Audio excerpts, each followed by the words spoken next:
Okay. Welcome to the channel, guys. We got Mike here tonight. Hey, guys. We don't have Aaron tonight. Today's Mondays with Mike and Mark is only going to be with Monday with Mike and Mark because Aaron is on his way back from Texas.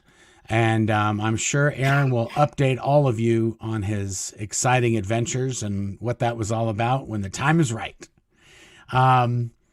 Let's take care of some housekeeping here tonight. We've got, because we've got Mike here, and so I don't forget, we're going to do this right off at the top. At the spshop.com, we have the very last batch of Mike Rinder's book, A Billion Years. We have the last batch of the signed copies that we're going to be offering there at the SP shop. So if you wanted to get one of those and you missed your chance and the other times we've had them, this is it. After we sell them there, there's going to be no more on the SP shop. And there's going to be a link in the description of the video right at the top. So if you go to the description, it's going to say Billion Year signed copies. Click on the link and you'll get to those. Otherwise, how's it going, Mike? How you been? I'm good. You good?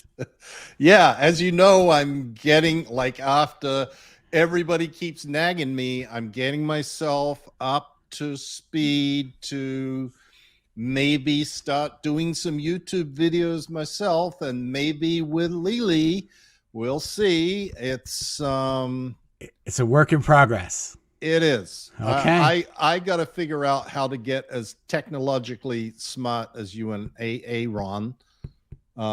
Step one, and then get some subscribers on my channel and start working.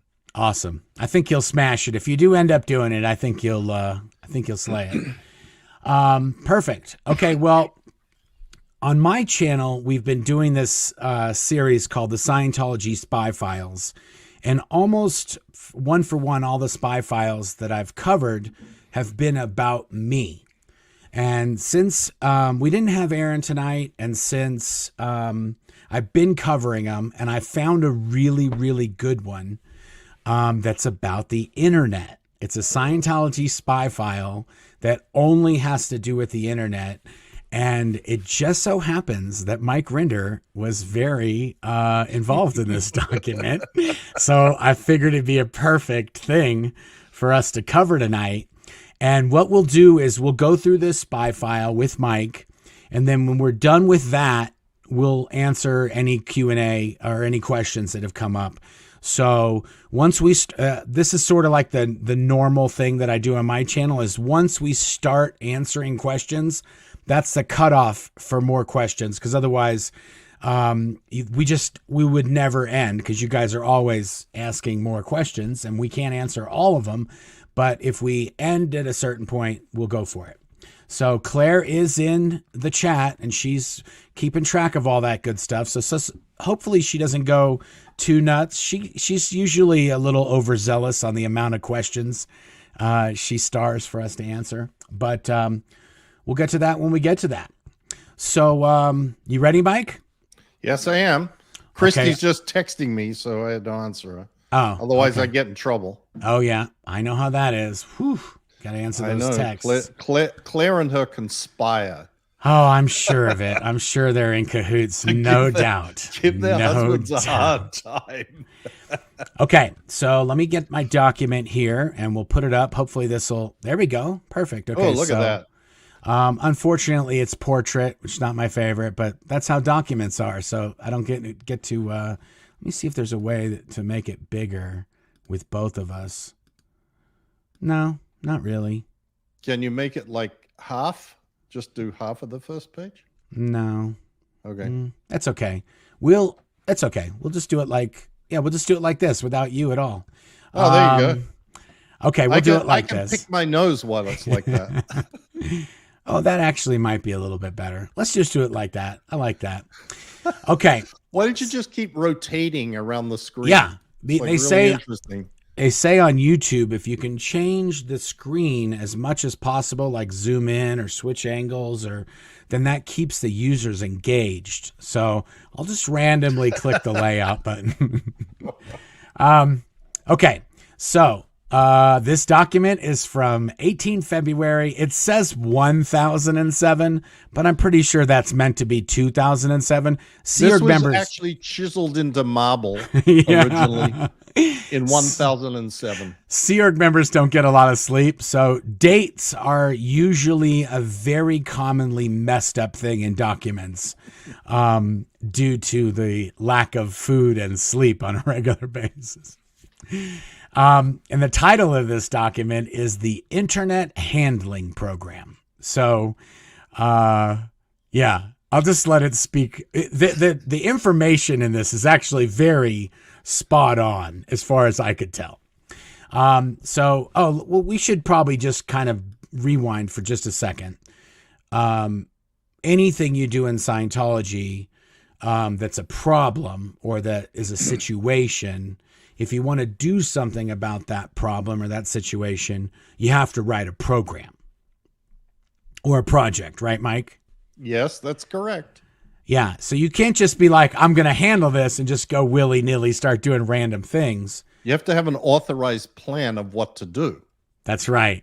And guess who has to authorize all of those plans for no matter what it is? David Miscavige is your man. He's your Johnny on the spot who has to approve everything. Which is so incredible. As you know, the conference room in the RTC building was literally filled with submissions that he never got to. Proposals. Because he insisted that everything come to him for approval, and then never got to them. And eventually they sat there for so long that they go out of date. Like they'd no longer be even workable or valid. And so eventually he could just get someone to send him back and saying, update this. And then the best part is that some of the people that had submitted these proposals had escaped, and the proposals are still there. And then every once in a while, somebody in his office would go through them. They go, obviously, this needs to be updated because Johnny blew 7 months ago, or is now in the hole, or on the RPF, or whatever. And anyway, and he would invariably complain that everything had to come to him because nobody else could do their jobs, even though it was him who mandated that everything come to him. Right. Exactly. Okay. So you and Kurt wrote this program? I think I wrote it. Okay. Even better. Yeah. Because, you know, I was the boss of Kurt. Okay. And so you threw him some targets as like a, hey, let's see if you could do anything. Well, let me give you a bit more backstory here, Mark. Okay, here we go. This February 2007, not 1007, both Kurt Weiland and I were in the hole. Okay. Trying to figure out what we were going to do to get ourselves out of the hole. We'd been there for months and months and months. We'd confessed to everything. We're liars. We're cheats. We're dirty, rotten scoundrels. We deliberately lost legal, like everything you could think of that you could possibly admit to, hoping that that would be the thing that would finally go, oh, okay, well, let him out. Never worked. So yeah, and to be fair, for those who don't know, the hole was sort of like a de facto, not really a prison camp, but like a punishment for the internet, for all of the executives of Scientology, the top level management of Scientology. They were being locked in these trailers, and they weren't really allowed to do anything else until David Miscavige was going to free them and let them go back to doing their jobs or whatever it is they wanted to do. Right. So part of this plan, or part of Kurt and my idea was, okay, well, let's do something effective about the internet. Because what had happened was Sky Dayton, who was a born and raised Scientology child who founded Earthlink back when Earthlink was the shit, before AOL. You know, it was the sort of way to connect to the internet back in the very, very early days when you had a dial-up modem and whatever. And he made a shitload of money. I mean, a lot of money. Millions and millions, tens of millions, maybe even more than that. Right. When he was like 20. Yeah. And he was a very smart guy, I'm no doubt. But he was also someone that understood all the nuances of the internet. And he kept writing to Miscavige. And of course, he had Miscavige's ear because he was a sort of superstar in the world. I mean, he was very, very well known at the time. He was like a sort of Elon Musk, or, you know, like that kind of person, in though that world of the internet wasn't as big, obviously, as it is now. In that fledgling world of the internet and Silicon Valley, he was a player. He was a real player. And he was a born and raised Scientologist. Right. And went to Delphi in Oregon. And he when he was young, he grew up at the Celebrity Center. Him and his father used to live at the Celebrity Center before it became the Celebrity Center, when it was just a hotel for Scientologists. And so all his friends and family, for the most part, were Scientologists. And he was very successful. And okay, so keep going. And very, very smart. And he understood the internet way better than anybody in Scientology organizational structure did. And he kept saying to Miscavige, look, Scientology's present, this is the future. Scientology's presence on the internet sucks. It's terrible. It's like embarrassing. We need to like get in at least catch up to the rest of the world. We should actually be in advance of the rest of the world. Miscavige then would defer these things to me. And Sky would also write to me. I would get CC'd on everything that he sent to Miscavige. And I would then get the notes saying, so what the fuck are you doing about this? And even when I was in the hole, I was like a unique, weird unicorn in the hole, because everybody else was cut off from the entire world, and I kept getting orders and dispatches and things that I had to deal with from inside the hole, including going and dealing with the media. And there's some pretty bizarre stories about that, some of which is covered in my book, some of which is covered in more detail even in some of the spy files that Mark has he hasn't gotten to yet, that probably when he gets to those, he and I will have a chat about them. Yes. Just so you guys know. So the documents that deal with me, there's about 30, maybe a little more, maybe a little less. And some of them are copies. Like somebody will send a report, and then Mike will use the report that somebody else wrote, and then he will send a report, which is very common in Scientology, to just cut and paste all the way from the bottom all the way to the top. So the guy at the very bottom of the totem pole who's writing the report, most of his report could end up going directly to David Miscavige. And almost none of these things are being verified or fact-checked. It's just like whatever someone below you says, if it sounds good, leave it in. If it's bad, take it out. And you just pick out the cream, and the cream rises up to David Miscavige. And there could be all sorts of nonsense and like, we should probably check that out, but you don't forward that. You like put that off to the side. So even though there might be 35 documents that have to do with me, I'd say 30 of them are unique, and then the 5 of them are just regurgitated. But the other files that I have, there are over 5,000 individual files. And like today, we'll talk about one of the files. One of the files is 40 pages long. That's referred to in the document that Mike and I are going to go over. There's one file that's mentioned, and that file is 40 pages, and it's all of stuff that David Miscavige said to Mike or somebody about the internet. But okay, so So you're now in the hole and you're getting requests, or you're doing things that kind of take you out of the hole. And also, before we forget, when you were in the hole, because you were in the hole when I escaped. Right. Okay. And then you were handling some media thing, or you went out and did some media thing or an event or something.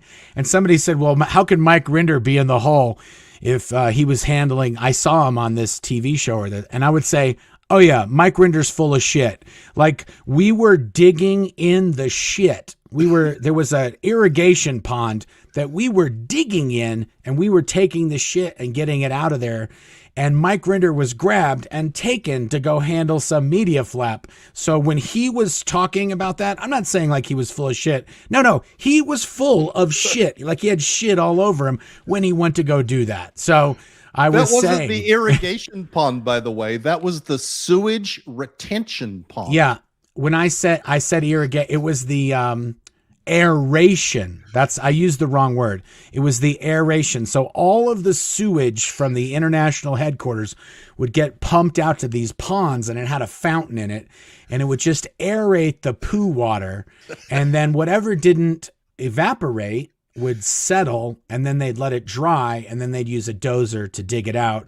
But Miscavige or somebody had said, what's a good punishment for these evil executives? And somebody said, well, they could empty out the aeration pond. You're like, don't you do that with a dozer? They're like, yeah, well, they could just do it by hand, and we won't even use the dozer. And that's what we ended up doing. So yeah. Fun. Okay, let's get back to the document. Okay, so I think we've provided enough backstory. So in that setting, you and Kurt are thinking, I know what we can do. We can write up this program to handle the internet. And once that gets approved, then we can get out of here and we can do that. We didn't even think we were going to get out of there. Oh. We thought that if we got the program approved, then we would be allowed to access the internet on the one computer that was left in the building. There was a computer that was left in the building. The only people that had access to it were Warren McShane, who was like the commandant of the prison camp. Yeah, he was in RTC. He was in RTC, the president of RTC, and he was the one that came in and authorized people to take a phone call, get an email, go onto the internet or whatever. And I was one of about 3 people, I guess, along with Russ Bellin and I don't know, and maybe Angie, who potentially had approval to be able to go onto the internet. And I was really the only one that could, because I had to go look at the media, because if I'm going to go off and do something in the media, I had to know what it was that was going on, and that was the way to find out. So in any event, we had this sort of brainchild that if we did this program, there was a computer terminal there. We could use the computer terminal to carry out this program, do a wonderful job, bring Scientology into the 21st century and on the internet, and be heroes and be let out. Nice. Okay, good. So let's go to the... It didn't quite work out that way. Just spoiler alert. The program is still not done to this day. So, I mean, whatever. It's just what it is. Maybe someone will be watching this and they'll like resurrect it and do it. Yeah. This is the best part. Hi, OSA. Any OSA guys watching it. The best part is that we're going to be talking about programs that OSA were supposed to do back in 2007. And now OSA is going to have to report on these programs and then send a report up about the program that we talked about on this up to COB. Okay. Lovely. So it's from 18 Feb 2007, Internet Handling Program. Information. The internet is the most widely used source of information, and at one time, our presence represented the leading edge of technology. That's a little bit of a stretch, Mike. But that's what you have. That's going back to what you were saying. Like always the cream, like put yes. the stroke job stuff in there at the beginning so that you can, like, oh yeah, okay, well, yeah, okay, I'm reading on. The other thing I have to just say, it's going to be impossible to get through this because there's so much backstory. But the people at the end base, I mean, Mike said it, in that room, there was like 3 or 4 people that could get on the internet. That was a lot compared to the rest of the base. So Golden Era Productions was like 300-400 people, and there was only about 5 of those people that could go on the internet. And so, yeah, there were the base, the international base in the 2000s didn't really have access to the internet, and they really didn't know what it was. Almost, I'd say 95% of the staff there, at least. Our sites reflected being modern, high-tech, and up with the times. The technology for designing internet pages and sites has progressed dramatically, while our sites have not kept pace with the technology, and now our image on the internet is very out of date and out PR. Out PR means like out public relations, like it's not good public relations that your sites look like 1995 websites in 2007. Compounding this situation is the unhandled N theta generated by a few attackers. Woohoo, pick me, pick me. Their noise generates a disproportionate amount of attention. They are a small handful, yet they seem to be of the same order of magnitude as the church. Well known by us SPs as well. Okay, purpose. To create an image. By the way, Mark, I know I'm going to interrupt you a million times here, but this idea that it's a small handful is the party line that is used in Scientology for everything. It's always a small handful on the fringe of the internet, and they convince themselves of this like it's reality.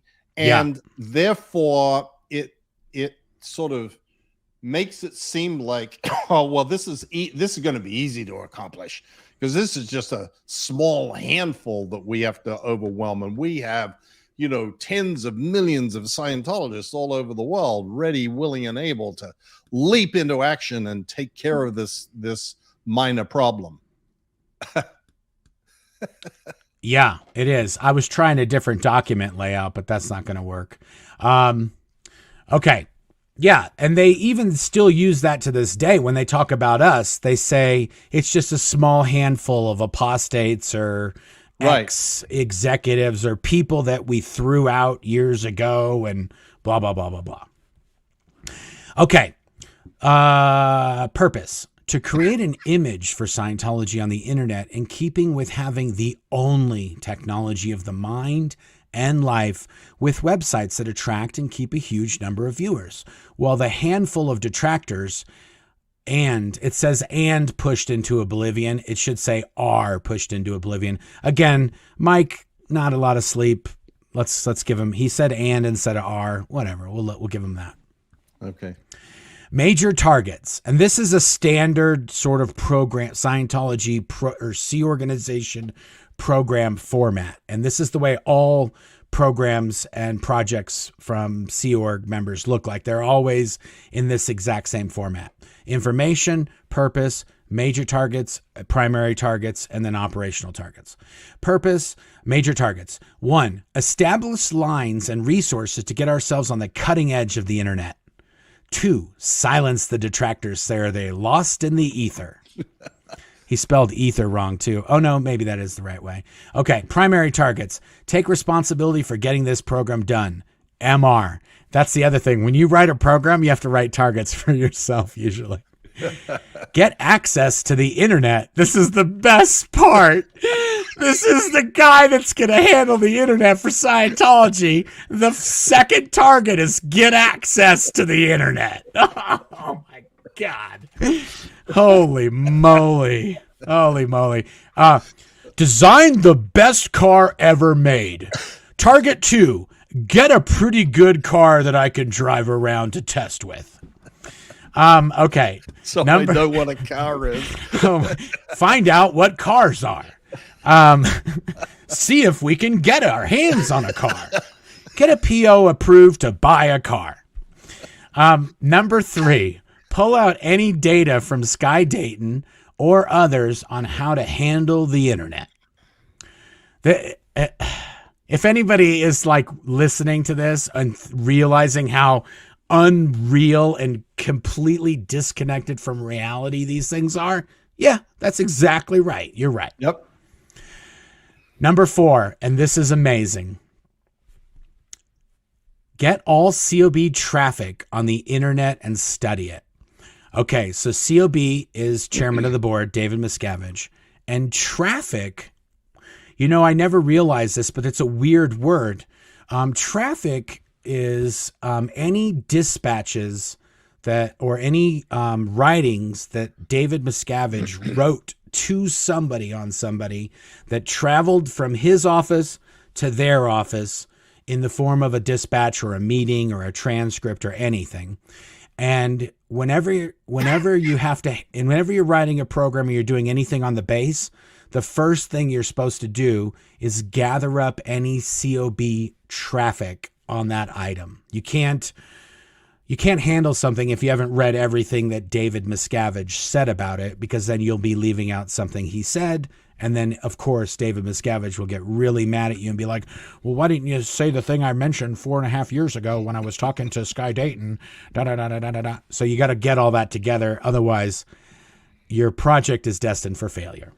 Right. There would normally be another target there, which is gather all the LRH traffic. Yes, but he didn't have anything to say about the internet. Even though he was 76 trillion years old and he knew everything about everything, he didn't know about the internet. The Duke of Chug didn't know about the internet. And when I said I had a document that was 40 pages long, it's this document right here where it says, get all the COB traffic on the internet and study it. I have that document of everything that David Miscavige ever said about the internet. And we might want to go through that sometime, but it's 40 pages long and it's mostly filled with nonsense that Dave said that he has no clue what he's talking about. Number 5, review all the media in the org displays.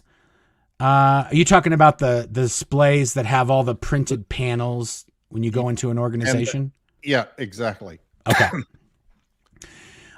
Get up to, and all these targets are assigned to Mike and to KW, which is Kurt Wieland, who used to be the COOSA, and he was also at INT in the hole with Mike, right? Yes, that's right. Okay.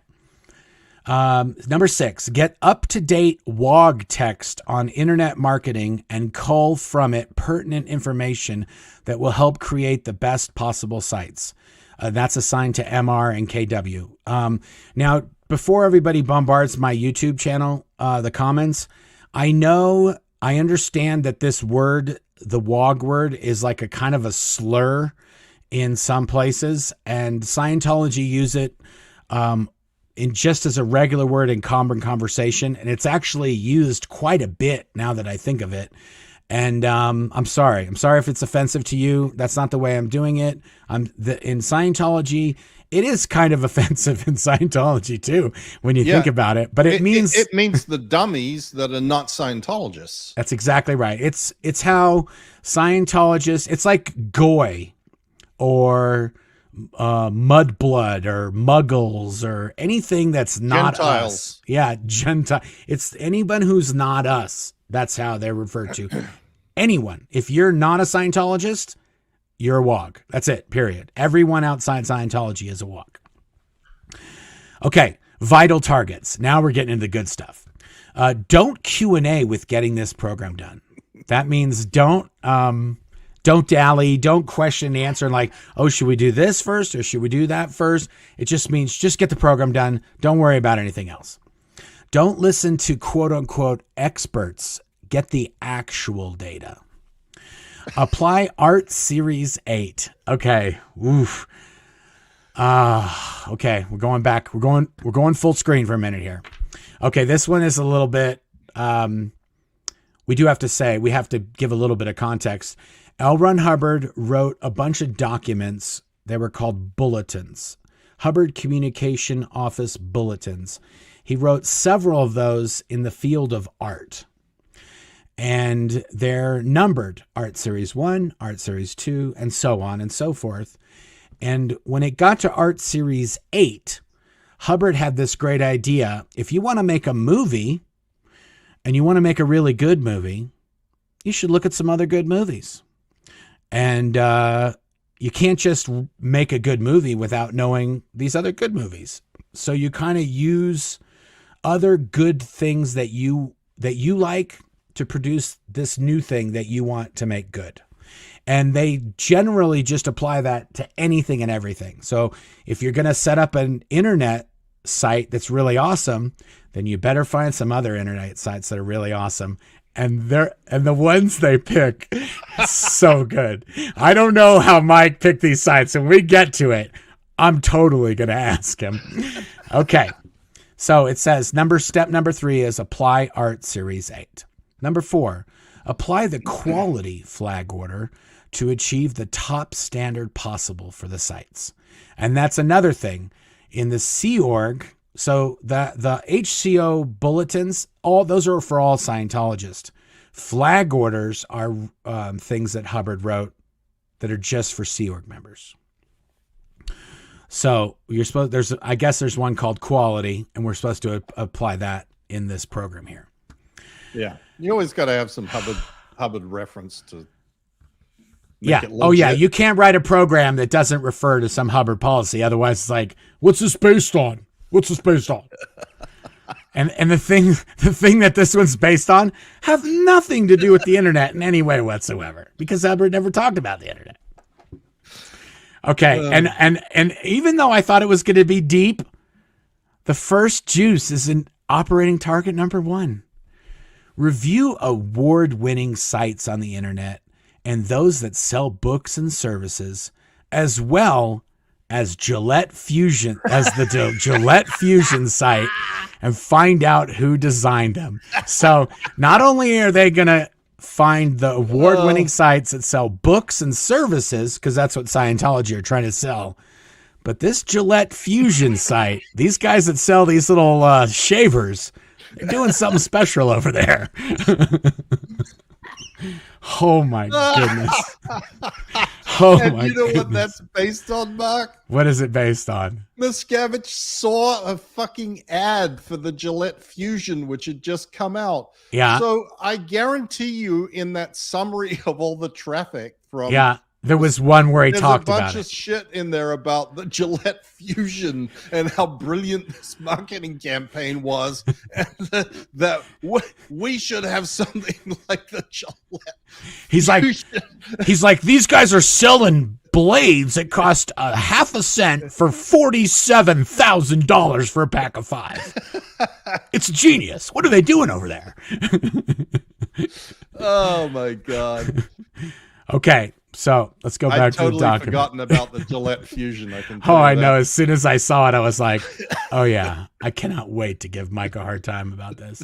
Okay. That target is also assigned to Mike Rinder and Kurt Wieland, just so you know. As are all the targets. Yes. Oh, yeah. They're all assigned. That's the other great thing. You wrote this whole program. It's just all stuff for you to do. But there wasn't anybody else that we could give anything to, because we weren't allowed to give things to other people in the whole. Yeah. They weren't our juniors. Yeah. Everyone was just whole. They had whole. There's other documents that we are going to cover in here, but when Mike sends this program to Dave Miscavige for approval, it says whole MR, and it goes through the person who's in charge of the whole, and it says whole IC, which means in charge. So there's a document. I have tons of them. They say whole MR. They got to go through. It's got to go through the whole IC. And then it it copies all these people that are in the whole, and their names are whole Mark Yeager, whole Kurt Wieland, whole Jenny Linson, and then it goes up to David Miscavige. Do you know who the whole IC was? Tristan? Angie Blankenship. Oh, Angie, that's right. Angie Blankenship was the whole IC? Yes. Wow, now she's living large in Florida, hanging out on Clearwater Beach, sipping Mai Tais. Sipping Mai Tais with the Hulkster. Okay. Number 2, Get those companies checked out, ensure they don't have enemy connections. Oh yeah, because you know what's going to happen.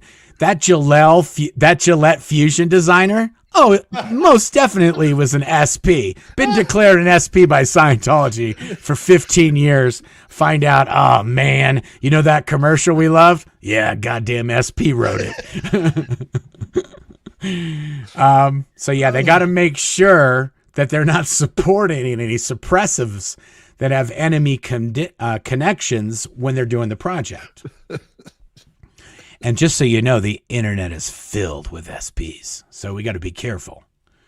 Number 3, look at our sites and note how they compare. What is missing or out pointy in them? What is missing or out pointy in them?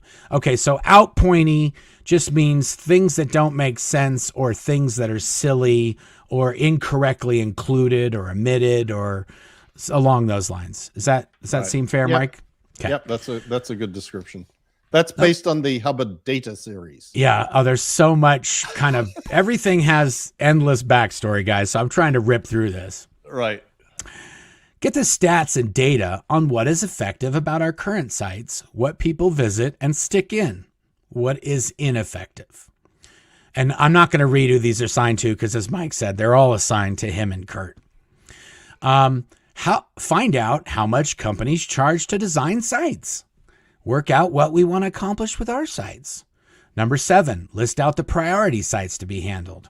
Those that sell things are the first order of business. Number 8, list out the media and resources we have available to put onto sites, i.e. celebrity interviews, video properties such as org fly-throughs, kudos, etc. So a fly-through is just like a video that's done in 3D where we kind of go through it's a tour of a Scientology organization that's in the computer, but it looks like it's kind of real. Right.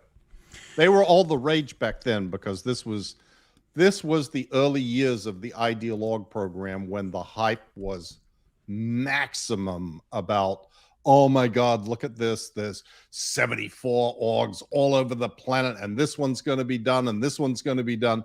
They were all they were all in people's minds. They didn't really exist. They hadn't really been. I mean, I think there is a fly-through for the Battle Creek Ideal Org that was purchased the building that was purchased in 2005 and sits there empty to this day.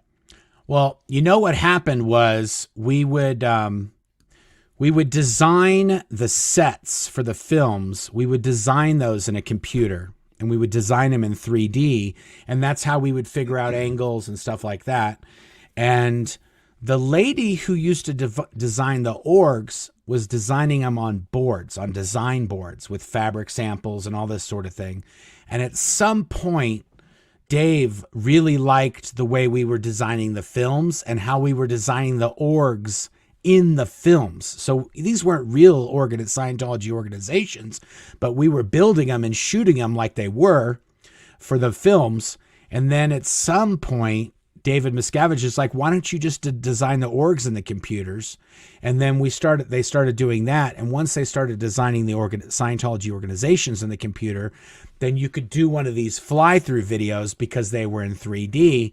And because you have unlimited resources in terms of people, and we did have some expensive computers there too that could render these videos, that they took the most expensive computers at the time and the most powerful to render these videos that we would make. But that was sort of a cool thing that we could do that other people weren't doing, because it would cost millions and millions of dollars to make one of these videos, and it cost the church nothing because they already had the infrastructure. It just was people, and we would spend all night and all day making these videos. Yep. Okay, back to the doc. Okay.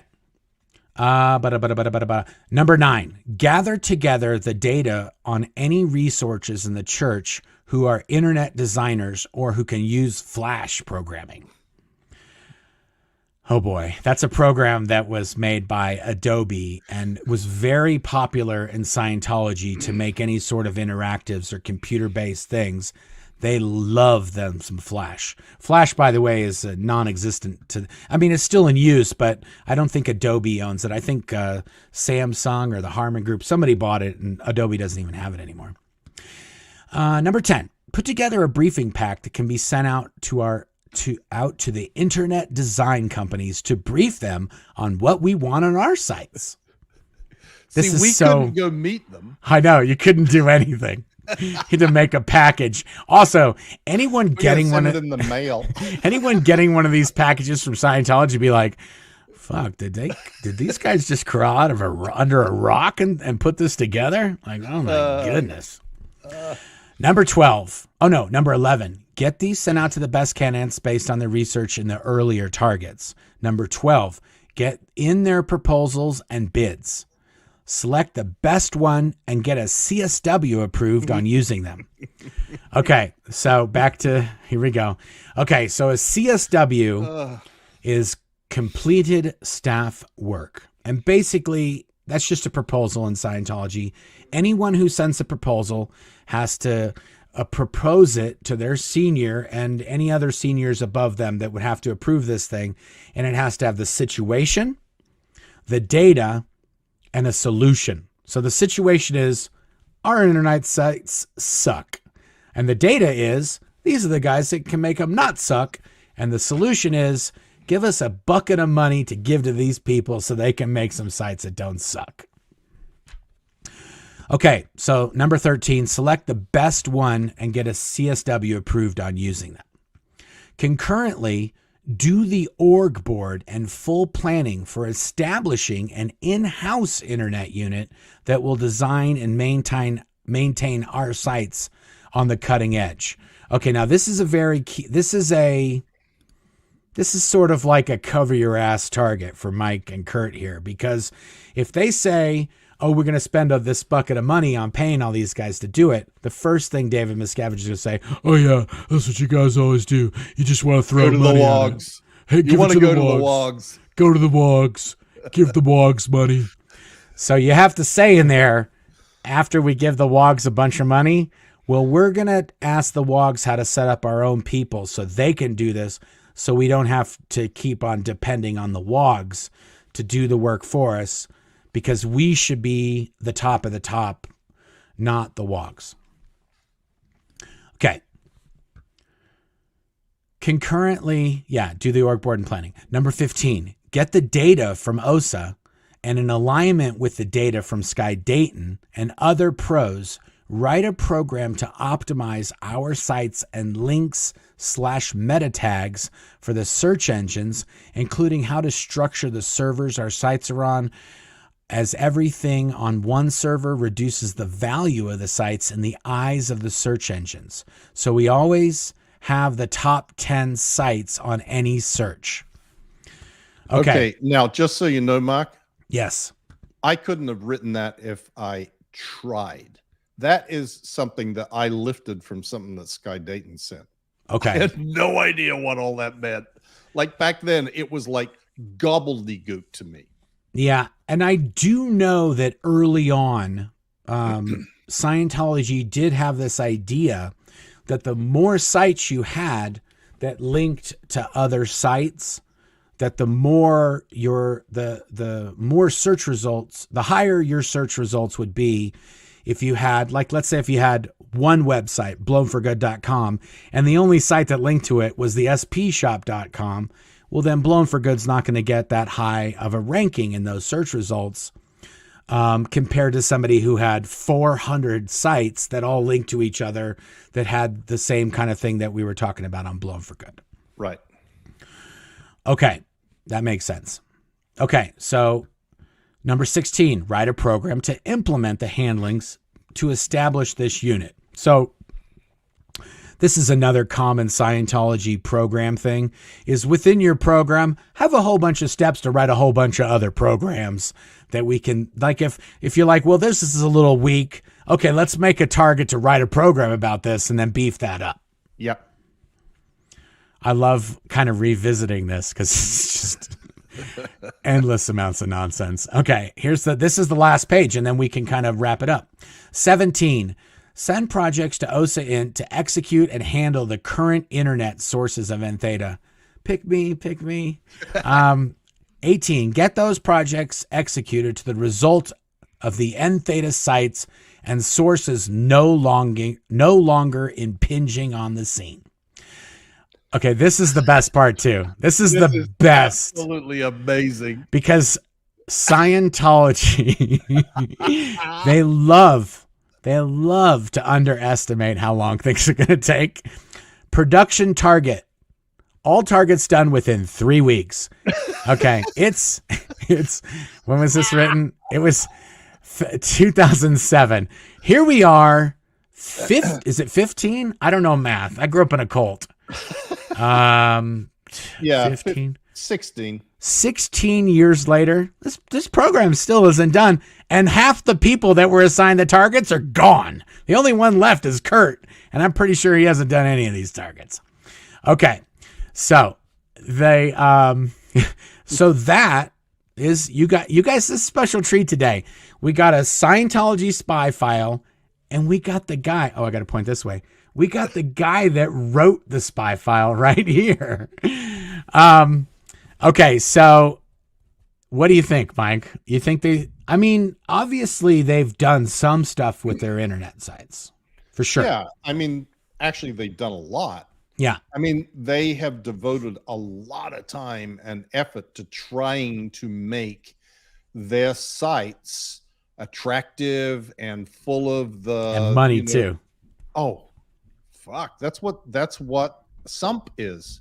SMP. It is devoted to creating content that can be used online. That is basically its purpose. And, nobody said that Scientology isn't capable of creating slick looking shit. They do. Yeah. It's very slick looking. The problem still is the same problem that they've always had. Nobody's interested. So they don't get much traffic to come to any of their sites, no matter how Gillette Fusion-y they look. Nobody gives a damn.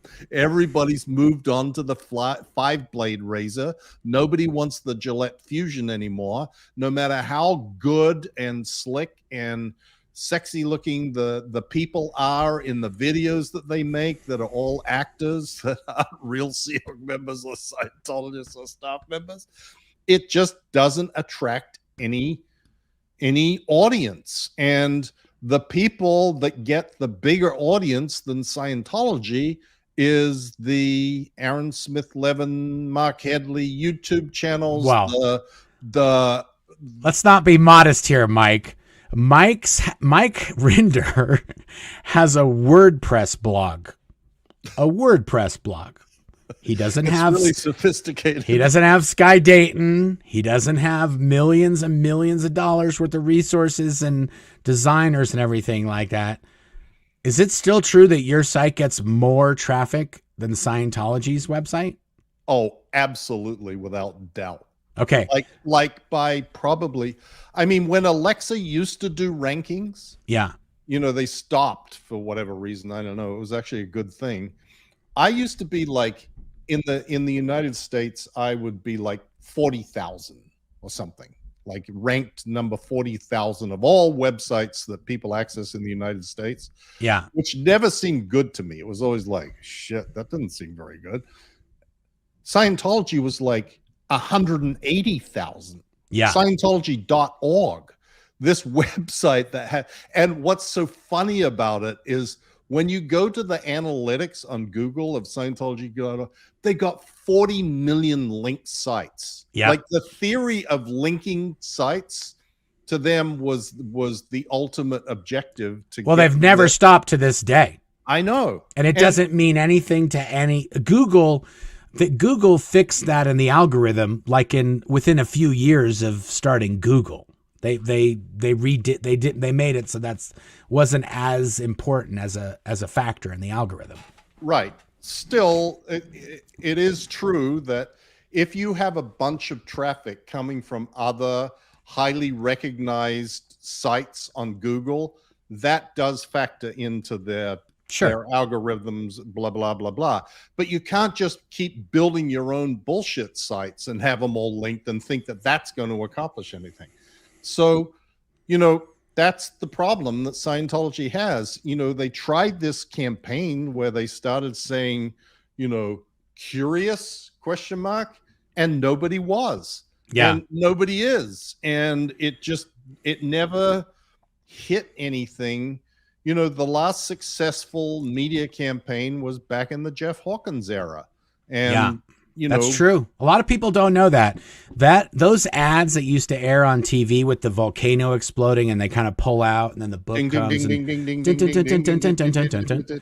Yeah. Jeff Hawkins designed and produced those, and they were the most successful Scientology marketing campaign that ever was. And just like everyone else who is a mover and shaker and does amazing things that are benefit Scientology, Scientology chased him right out the door and did everything in their powers to make him not want to be there and leave. So, but yeah, it is insanely ironic that you wrote this program and you have a site that gets more traffic than them. And also to this day have not really learned not a lot much more than you knew when you wrote this program. So you're exactly right about that. It's not like you became an internet expert and then started a blog. Your blog just happens to answer the questions that people have about Scientology. So if they want to know what the answers are, they go to you, because Scientology, and that's the craziest part.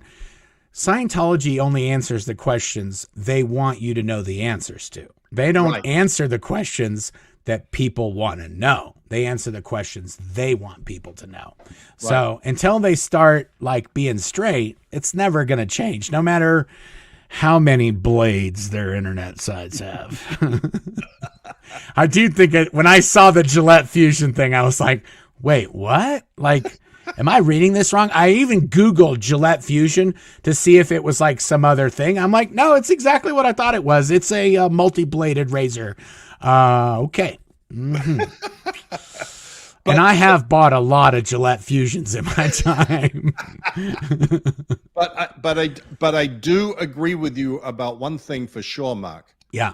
I am so not internet savvy. I'm the old dinosaur. I managed to get out a blog post a day almost and muddle my way through. It's the most daunting thing to me about starting and doing actual YouTube videos. Yeah. My YouTube channel has videos that are me taking videos of PIs. Which are great, by the way. Mike discounts it. He does have a YouTube channel. He didn't want me to link to it, but he does have one. If you look, you can find it. It's real easy. But he has a ton of great content on there, but it doesn't have an intro. It doesn't have an extra, and there's no ads. It's just a video of some guy buying his garbage out of a Ford Mustang from the garbage man, but it's still amazing. There's another great video that he has where it's like, hey, where'd that birdhouse come? One of his neighbors got a birdhouse in his front yard. And yeah, Mike's like, let's go check out that birdhouse. He gets a ladder, goes over down the street to the house, gets up on the ladder, pulls the birdhouse. Oh, there's a camera in there. Oh, that's pretty amazing. Oh, it's pointed right at Mike's house. Oh, yeah. These are the kind of videos that's on Mike's YouTube channel. So we'll put a link in the description to Mike Rinder's blog. So if you haven't seen his blog, Mike does a blog. He puts a post up pretty good. There's a lot of inside baseball, a lot of Scientology jargon and stuff on there. But if you can get past that, and you can, it's not that hard to learn their silly lingo. Once you get past the major stuff, it's pretty clear what's going on. And it's also, Mike's blog is so important to Scientology that at one point, didn't they create a mirror, another site that looked just like your blog? Several times, yeah. Okay, so they took Mike's format. They used the same whatever WordPress template that Mike used, And they even used the same images that he used, and they made their website look just like his website. So if you searched Mike Rinder's blog, well, they paid, $872,000 to make sure that their Mike Rinder blog got the top search result. And then you'd go to their blog. So if you were an unsuspecting, like under the radar Scientologist, you might post something there, but it was actually Scientology's website, not Mike's. And then they'd haul you in and, string you up and do whatever they do. Yeah. And also, Mark, I have no idea how much money they have spent, but they have spent a shitload of money. It's in the millions, guaranteed. Just to place ads on Google for searches for my blog or the Aftermath or the Aftermath Foundation or Blown for Good or whatever, so that when you search those things, you get a paid Google ad coming up on the top. And it is usually something that is specifically designed to try and trick people into thinking that's what they're really looking for.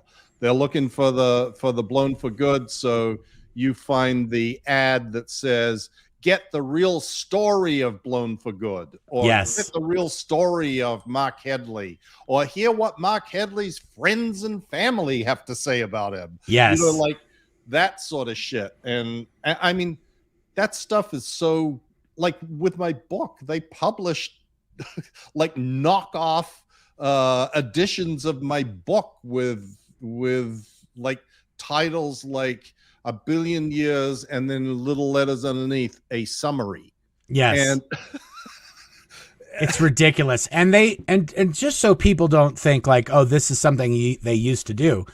Scientology has registered thousands and thousands of website domain names and websites about Mike and myself and Leah and anyone that you've seen speak out against Scientology. They have a website, an anti-Scientology, or what do you call it? A hate site, it's basically a smear site on the person who's exposing Scientology. So Mike has, I think last I checked, there's several hundred domains that they registered with your name and it's not just MikeRinder.com, it's Michael Rinder, Michael J. Rinder, Mike Rinder, Mike John Rinder, Rinder Mike, Rinder J. Mike. And it's also, it doesn't end there, guys. So let's say they have 50 domains that they registered. They use variations of Mike's name or spellings or arrangements. Well, then they also scoop up the .info, the .org, the whatever the suffixes are. They use all those as well. So those 50 sites very rapidly turn into 500 sites or 2,000 sites or whatever it is. And they do this on everybody. And here's something even crazier. They do this on people that are still there. Yeah. So who is Mark Yeager? Yep. Who is Mark Yeager? Who is Guillaume Lesèvre? Who is Heber Jentz? Who is all these guys that are still there? They have sites just parked. And I'm pretty sure that the way it went was they scooped up all your sites, and then Dave said, hey, why don't you scoop up some Mark Yeager and some Heber sites as well? And then next time he went to a meeting with me, he goes, oh, your old buddy Mike is causing us trouble. And just in case you guys ever think of that, I already bought the domains for your hate sites if you guys ever escape. That's exactly right. I already got them ready to go. So if you guys decide to turn on me, I'm gonna be one step ahead of you. Yeah, I got pictures of you sucking his dick. Yeah. Oh my goodness. Okay, we are going. I was gonna do the Mike Rinder shoops, the bobblehead shoops tonight, but we have so many and I want to get to the questions. So we'll do that tomorrow. We're going to do the shoops tomorrow and we'll do the Mike Rinder bobble pits tomorrow. We won't do any interviews or any other things. We'll just show those and then answer questions tomorrow night. So if anybody was here for that, I'm sorry. We'll do that tomorrow, but I think we should start getting to the questions before, because it's already been an hour. So I think we should we should get to the questions. Wow. Does that sound good, Mike? Time flies when you're having I know fun. these documents. That's why I wanted to do one that was only 3 pages. If you get a 5 or a 6 pager, that's 2-hour video just to kind of go through it. I know. And we also do veer off course quite a bit, but it's fun. And also there is a lot of backstory we got to kind of fill in. Just one thing I thought of, Mark, while we were talking earlier about the jargon. Yes, there is a lot of jargon, and it is throughout my blog. It's in our books. It's all over the place. It's in our discussions. But Mark has a glossary in his book, and I have a glossary in my book. That's true. And between those two, you can find a lot of the things that are talked about or written about in any of these places, because those glossaries are actually pretty extensive, and they give the terminology in really simple, easy to understand, not complicated. That glossary took a long time to put together. So use it. Yeah, and I just realized I did this years ago and I totally forgot about it, but I put the glossary up on my website. I think I have it on my website too. So I will put right under the link to Mike Rinder's book, I'll put a BFG glossary. Look at this. This is real time. Boosh. Okay, so in the description for this video is a link to the glossary in my book. And if Mike has it on his blog, I'll put that in the link as well. And then if you do run into things you don't understand that we talk about in here, hopefully they're in there. And if they're not, then maybe we can add them or something like that. But that's a very good point, Mike. Yeah, there's a lot of jargon in Scientology, and that's kind of one of the aspects to the cultiness of it, is that you create this separate language, you create a separate sort of data set that people outside don't know about. And Mike and I could have a whole conversation in a crowded room, and not one single person in that room would have any idea what we're talking about if we use the lingo. You might as well be speaking a completely different languages, and it's not like someone would know. It's very rare that they would have any idea what we're talking about. So right. Okay. We ready for some questions? Yes, sir. Let's do some questions. Okay, here we go. Janine. I got my SP bracelet in the mail today and I'm stoked. Thank you at Claire and the SP shop. Shipping was lightning fast. Yeah. I'm the one who drives those things on Saturday and Sunday. Claire's like, oh, we can bring them on Monday. No, let's bring them right now. They're processing. They're going to get those. It's because of me that you got that so fast. No, Claire's the one who takes care of all that stuff. And she makes sure that, nobody bought that bullshit, Mark. Oh, I know. They're like, yeah, you are you did it. Sure you did. Claire is the angel of our little world. Yes. Okay, Kale Valco says, was there a time when... K, sorry, what did I say? Kale is your son. That's right, K Valco. Was there a time when you, Mark, were angry or resentful of Mike and it took a while to become friends? Hi, Mike. Read your book and was riveted. Wish I could get Mark's. I'm saving for it. No, not really. I mean, I want to say that, like I've said before in the past, I didn't really have any, I don't think Mike and I ever had a bad run-in my entire 15 years of being the headquarters. I never had a bad run. And I ran into Mike one time when I was a little peon, brand new Sea Org member at the L. Ron Hubbard Life exhibition. And Mike had an office that was on the upper floor. It was mezzanine. On the mezzanine. Yeah. And I was doing gold leaf. I was putting actual little squares of gold, and I was gluing it to these really high plinths that were in these pillars that were all over these offices. And I was painting this gold leaf, and Mike came in there and was like, I guarantee he doesn't remember, but he was like, oh, good job. And I was like, oh, yeah. some big executive said good job to me. That was the one time I met him before I got to the Imp Base.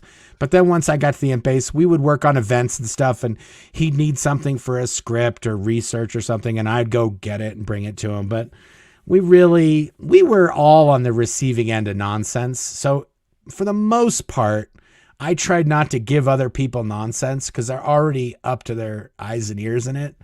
And so, and generally we interacted on event stuff. And that was a sort of a little world of its own.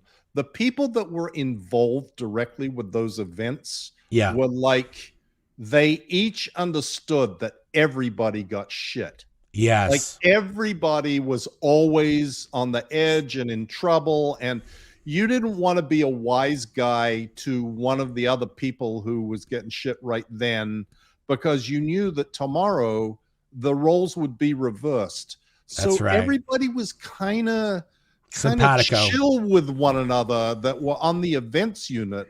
That, I mean, when we talked to Mick, like Mark and I have a mutual friend who was an outside, I nearly said wog. Yeah, he was. Who was an outside professional mixer and a wonderful guy. Amazing. And we're great friends with him to this day, but he was one of the few people that witnessed what happened when these events would occur. And the stories and the laughs that we have now when we get together, I mean, it's just like it goes on endlessly. It is crazy. Well, for this guy, he was not a Scientologist. He was not a Sea Org member, but David Miscavige would lay out a Sea Org member and scream and yell right in front of this dude. Like he was a mixer. So Dave Miscavige would be at a microphone talking smack to everybody, and this guy's on the headphones listening to it. So it wasn't like he didn't hear and see these things. And it was kind of crazy that Dave got so comfortable with some of these professionals that he would be on his worst behavior, not on his worst behavior, but displaying very bad behavior in front of people that were not in part of the bubble. And I never really thought about it that much, because it's like, oh, Mick's been here forever. He's seen more shit than most of us have, because he was always there on the events, and some of us would come and go, but Mick was there for, I want to say, like a decade, maybe many years. Probably 10 years. And not only did this guy mix at events, he mixed at the base. And one of the studios that he used to do his mixing at was about 100 feet from the hole. Yep. So he'd be outside the mixing studio smoking a cigarette, and he'd see all these executives being marched around to go to the showers or go to a meal, or them running around the building doing laps around the building as a punishment. And he's just sitting there smoking a cigarette, just taking it all in. Yeah. But anyway, that we diverged off on that because I got off on the Mick, but it was just, he often brings up in our conversations how, like, it was clear that there was sort of the people who were being yelled at and the guy who was doing the yelling, and that everybody was always sort of on, I'll be the next guy. I'll be the next one up who'll be getting screamed at. I'll be the next guy who's sent to clean the toilets at St. Hill in front of the public. I'll be the next guy that'll be thrown in the lake or whatever. So, that I didn't ever have, you as a direct subordinate to me. You were just someone else that I worked with on events. So we would be up all day and all night for 3 days on end, every event, blah, blah, blah, blah. And it's like, hey, when you're in the trenches with someone like that, you don't tend to shit on them as much. Yeah. And also, to be fair, if you did do somebody wrong, like you kind of threw somebody on the bus, it was almost a guarantee that they're going to owe you one on that. So there's been a few times where I had like a pretty clean record. Like I didn't throw people under the bus. That wasn't my style. But there was one time when I was in a meeting and 2 other people threw me right under the bus. And I had never in a million years thrown them under the bus. And I was like, whoa, dude, like, oh, that one's coming back to you. I'm not going to leave that one unchecked. Okay. Yep. Okay.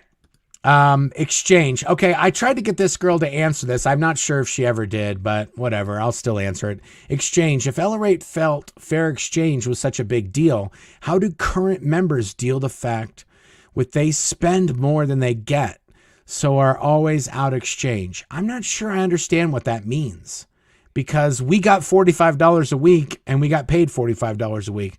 So I'm not sure how current members deal with the fact that they spend more than they get. I think this is saying that not Sea Org members, Scientologists in general spend more money than they have available really to spend. Oh. And that is that's not a good thing. Yeah. And that's exactly right. It isn't. But this is the state of Hubbard on everything. On one hand, he says, don't spend more money than you have, but never take out a loan. On the other hand, he's telling the registrars, you got to get their money no matter what. There is no excuse that is acceptable. This is more important than life. What's a bank account if you don't have your eternity? Blah, blah, blah, blah, blah, blah. So there's always these conflicting datums that when it suits the purpose, one of them is true. And when it suits another purpose, the other half of it is true. Yeah. And this is the world of Scientology, literally all over the place. Yep. That's exactly right. That's exactly right. It's do as I say, not as I do. But then it's do as I do, not as I say. Yeah, it's if that one works. Yes. I know I said not to get loans because shouldn't have money that you don't have, but that's okay for Scientologists too if they're going to give the money to us. Right. Okay. Greatest good. Yeah, greatest good. Lynn Pembroke says Scientology public could write LRH when he was alive, and he answered those letters, not buying it.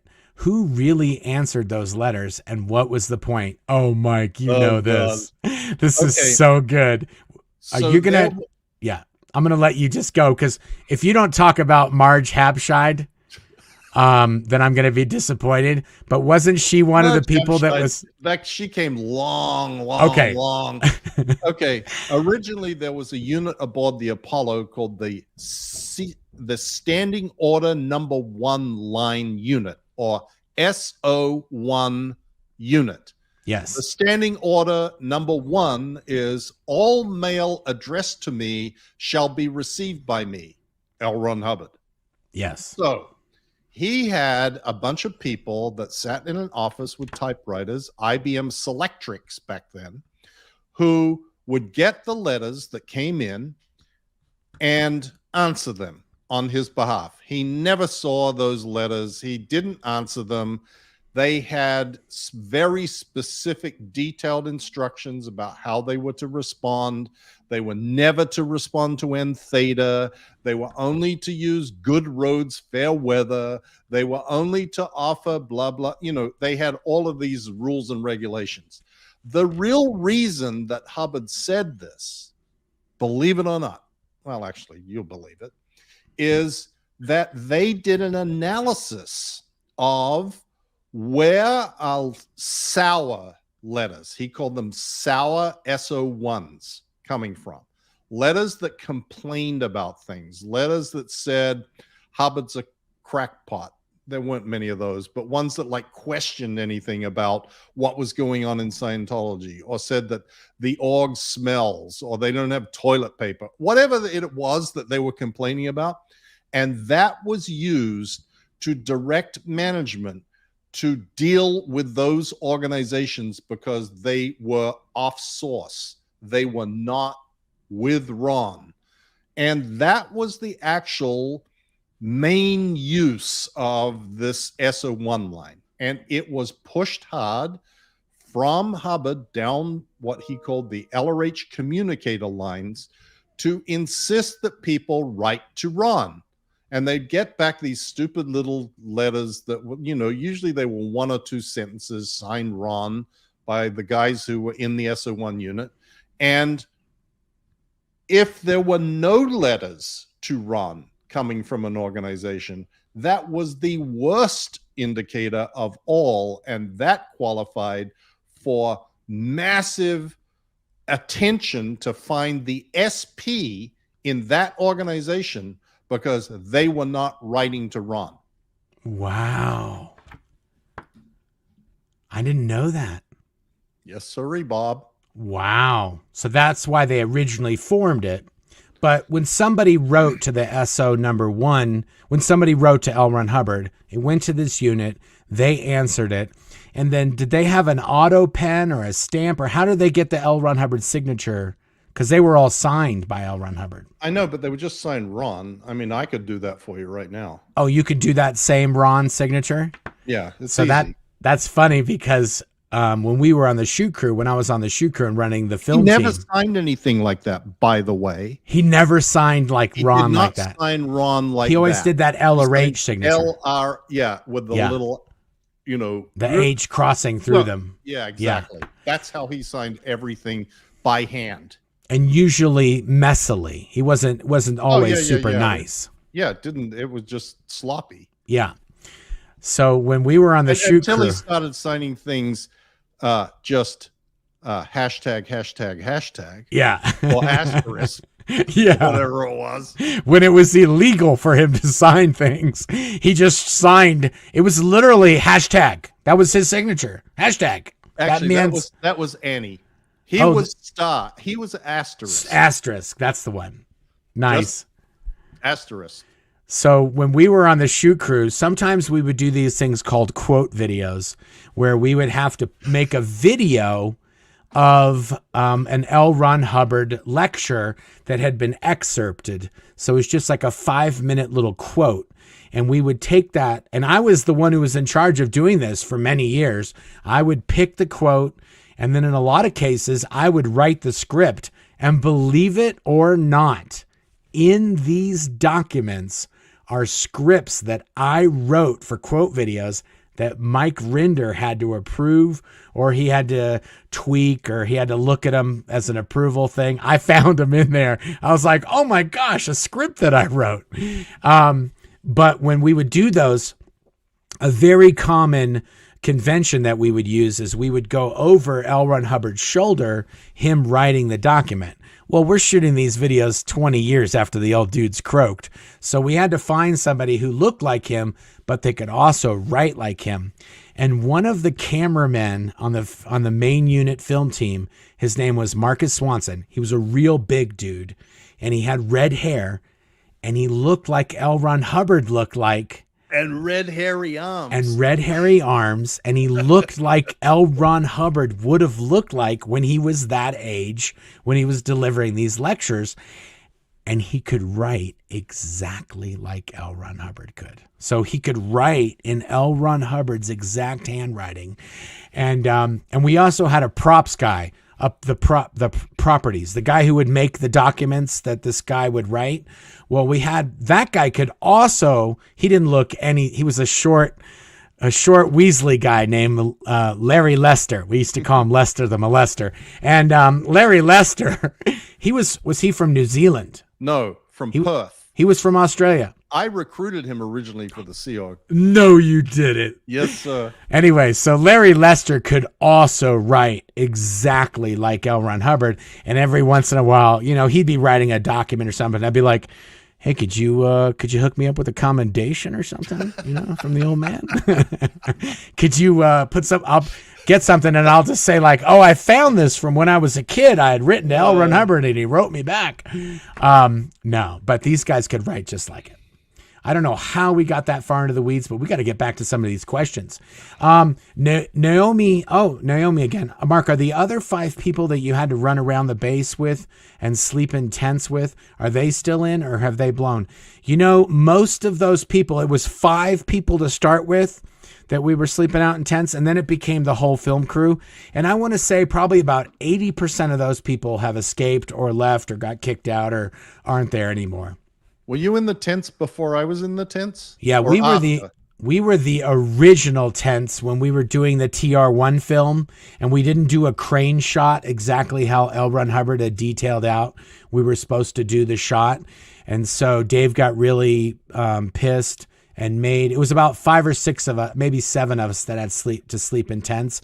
But then the whole entire film team joined us shortly thereafter, and we slept, gosh, I want to say it was at least weeks or, several months. And then he called for one of us at one point, like, hey, get blah, blah, blah over here. And it was like, oh, sir, they've already secured for the night. And be like, well, who cares? Be like, well, they're sleeping in the tents. And he'd be like, are they still sleeping in the tents? Like he didn't know. Like he was the one who ordered us to sleep out in the dirt in the old art. These tents, by the way, these were tents. I don't know where they got them. They got the tents Army surplus from the MASH 407th, 407th.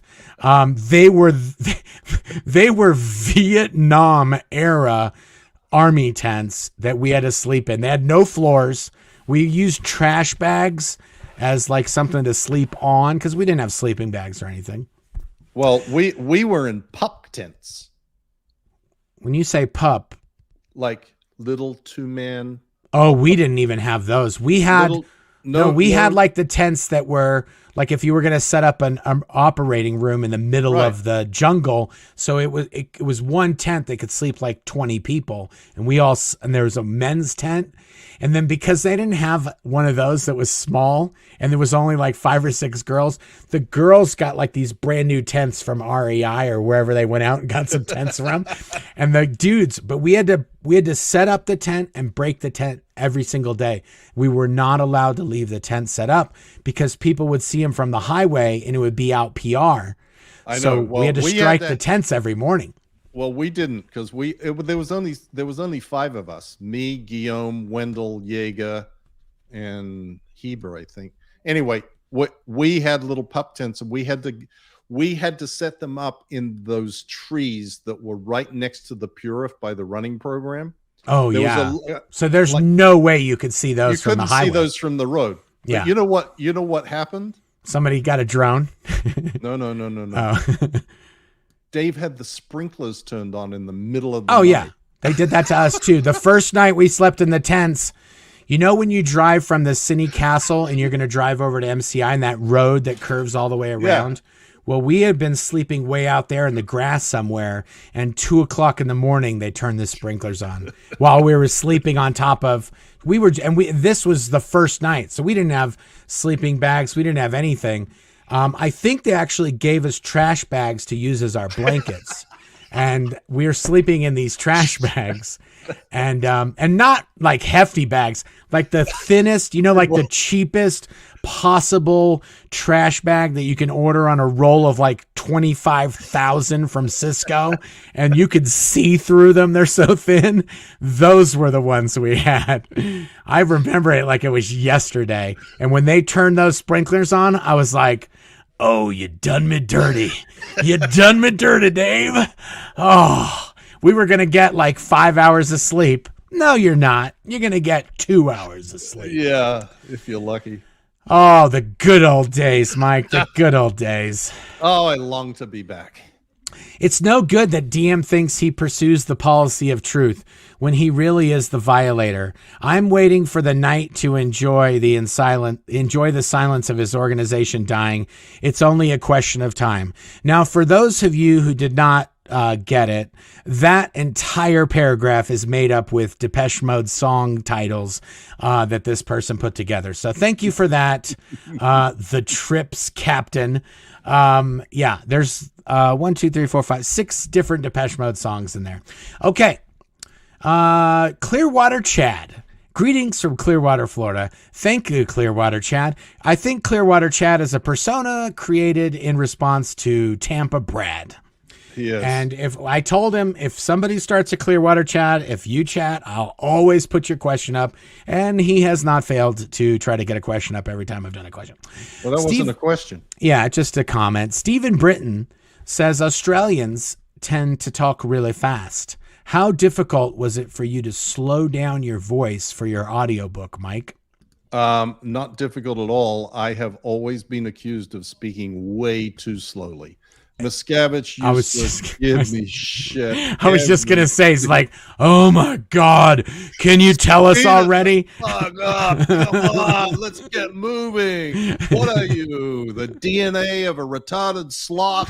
Come on. Oh my goodness. The amount of, if we should, at some point, we should do a whole video on the marionettes that he had made of you guys, the puppets. Okay. They weren't those sort. No, I know. It's a hand puppet, like a marionette. No. Like, what do you call those? Ventriloquist puppet. Ventriloquist doll. Yes. Yeah. Greg Ferguson. Hey, guys, could you talk a little bit about the Battle of Portland and what the point of that was? Yeah, we should do a whole video about that. That's not a... Thank you, Craig. That's a great question. I'm going to make a note of that. Claire, make a note of that.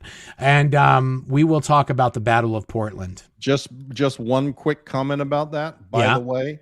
Yeah. It had absolutely, and that's for all you drinkers out there. Yeah. Because someone said we should take a drink every time he says absolutely. Yeah.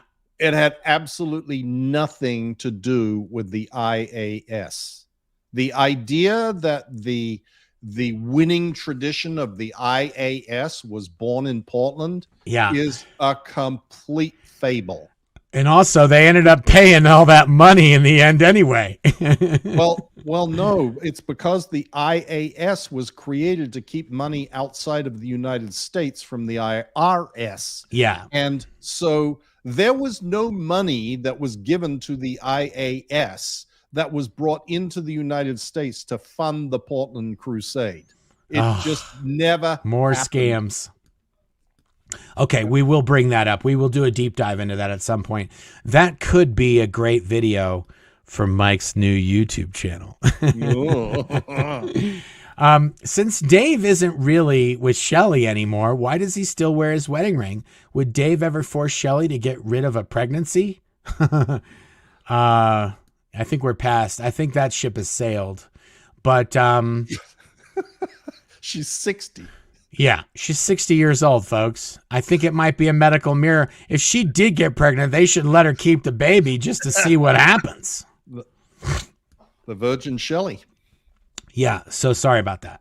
And why does he wear the wedding ring? To keep up the pretense that he's still a happily married guy, because Scientology saves marriages. Yeah. You can't have the leader of Scientology with a failed marriage. We've already got Tom Cruise that we have to try and explain all the time. Fuck, what are you going to do now? He's the most popular movie star in the world. Dude can't get laid for $1 million.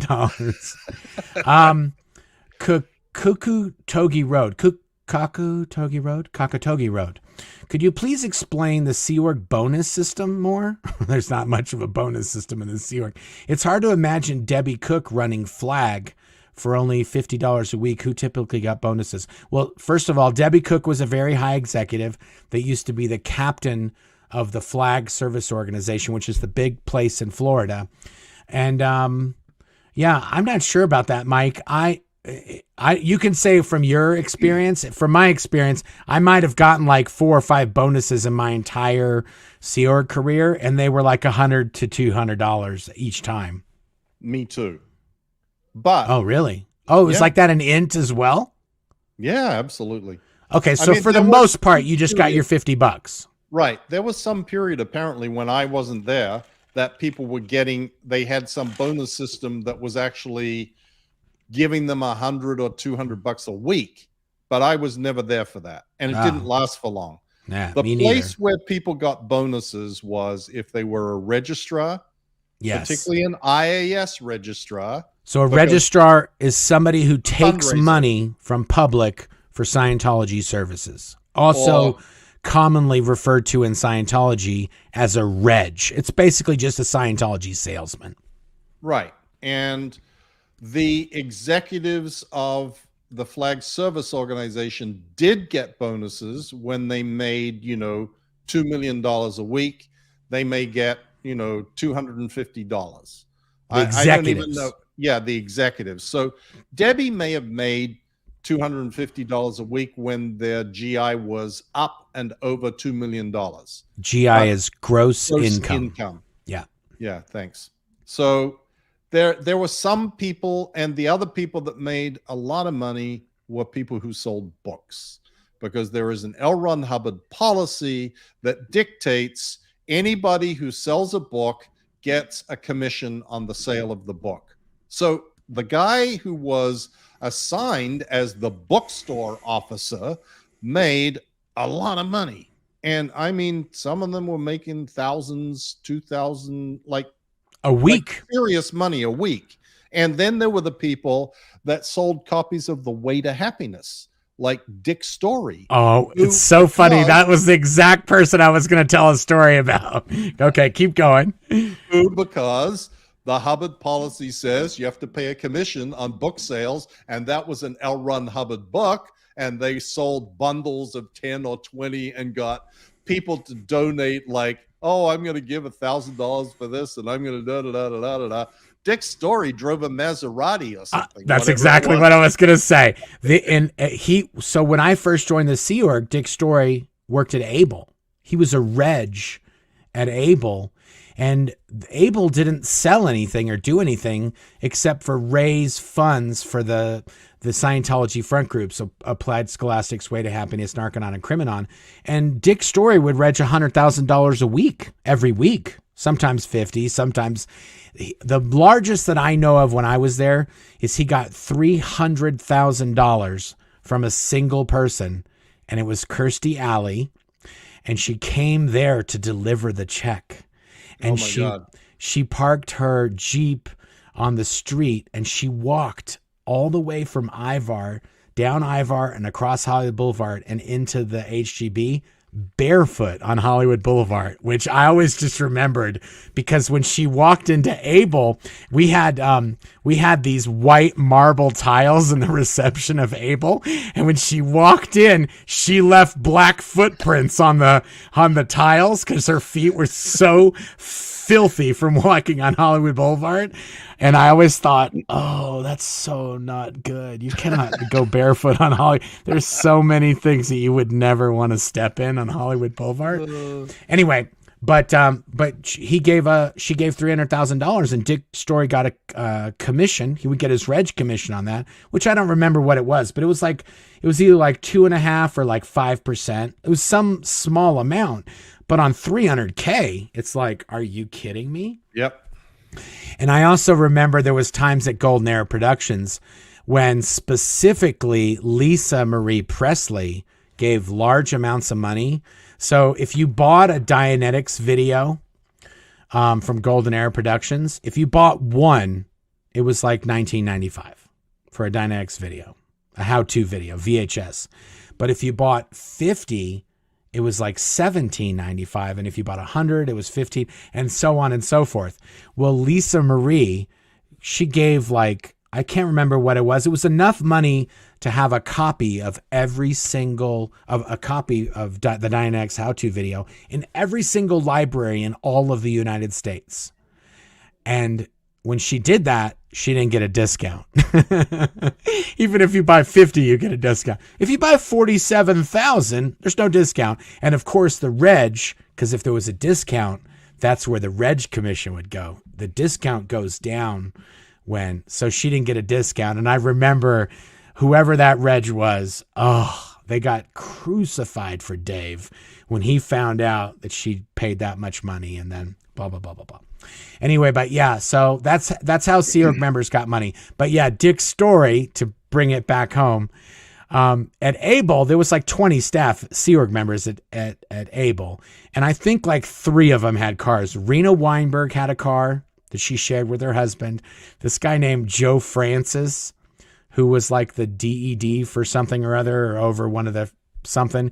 He had a car. It was like a Hyundai Shipbox Express. like in a strong wind, this thing would crash itself. And then Dick Story had a Maserati biturbo. And it was like, oh, okay, this makes a lot of sense. I can see who's getting paid around here. Because the car Rena and I think they had like a Toyota. Yeah, Brian and Rena had like a Toyota Camry. And then you had Joe with his Hyundai. And then you had Dick with the Maserati. Like, okay. And he would drive like he just got out of an insane asylum. It was a 15-minute ride from the complex, which is where a lot of us lived, to get to the HGB on Hollywood Boulevard. And one day I was late and I needed a ride, and I saw that Maserati coming out of its parking spot, and I was like, can I get a ride? Can I get a ride? We made it from the complex to the HGB in about 4 minutes. That's New Zealanders. Oh my God. He would drive 100 miles an hour on the 101 freeway in traffic, 100 miles. He would go in shoulders, fast lane, weaving in and out of cars. It was like no one else existed. We got to get there on time. We're getting there on time. And we did. We got there in 4 minutes. I couldn't believe it. Well, Dave Bloomberg got pulled over for doing wheelies on his Kawasaki down Hollywood Boulevard. No. Wow. Yes. Oh, look at this. It's Joseph Martin. Boom. Holy moly. Thank you. That's very generous. It's Joseph Martin. Just wanted to say you guys are great, and I'm excited to hear that Mike may be starting his own YouTube channel. Well, thank you very much. I'm glad you're excited. Yeah, we're here for you guys. You should have saved you $100 up for when I stop. Yeah, too late. You snooze, you lose, Mike. What are you giving it to Headley for? Okay, Lauren Ann. Hello. How do body thetans different from your own thetan? And I will say in the middle of this question, Scientologists, when they hear body thetans, they think the SPs are silly because they don't know what they're talking about. Because in Scientology, all throughout Scientology, below the confidential levels, Hubbard talks about thetans, but only on the confidential levels does he talk about body thetans. So this person is saying, hello, how do body thetans different from your own thetan? Why is yours semi-functional, whereas body thetans are practically dead? Weren't all these thetans blown up in volcanoes / brainwashed anyway? Okay, first I want to just start off by saying that this is all science fiction. So it's kind of very loosey-goosey on how any of these things can make sense or not make sense. And that is the first rule to a Scientology watcher, is don't try to make sense of any of this. It doesn't make sense. Even in Scientology, a lot of this stuff doesn't make sense. But I have not received any of these upper levels, so I'm not an authority on the subject. So I'm going to leave this. I'm going to defer the answer to this question to Mike, who got up to what? OT5? 7. OT7 this guy got up to. Yes, sirree. So tell us about these body thetans. Tell us about these body thetans, and why are some of them semi-functional, whereas the other ones are dead? That is a very, very good question. That has no answer. Oh, really? No, there's no answer? It makes no sense. Okay. It makes no sense. Sorry about that. No, the question makes perfect sense. Mm-hmm. I get it that there's no answer. I'm sorry that there's no answer. The theory that why are the body thetans dead and you're not? That's a really good question that has no answer. It's like, how did the body thetans get transported from the Galactic Federation to TGAC in DC-8 rocket ship? Have you seen the video that Jeffrey Augustine did? It's amazing. It is wonderful because he did what Stephanie Hutchins, how do you say her last name? Hutchison. He did what Stephanie Hutchison does just about everything Scientology spits out, but he did it on the OT, the Xenu story, and he picked apart like the technical and logistical aspects of the story. Like, okay, hold on. These planets were overpopulated in all these other galaxies.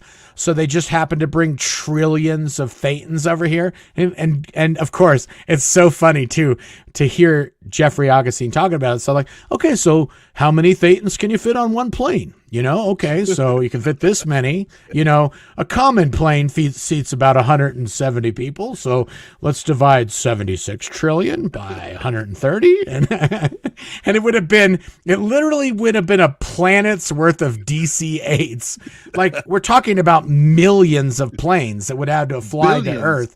Billions of planes.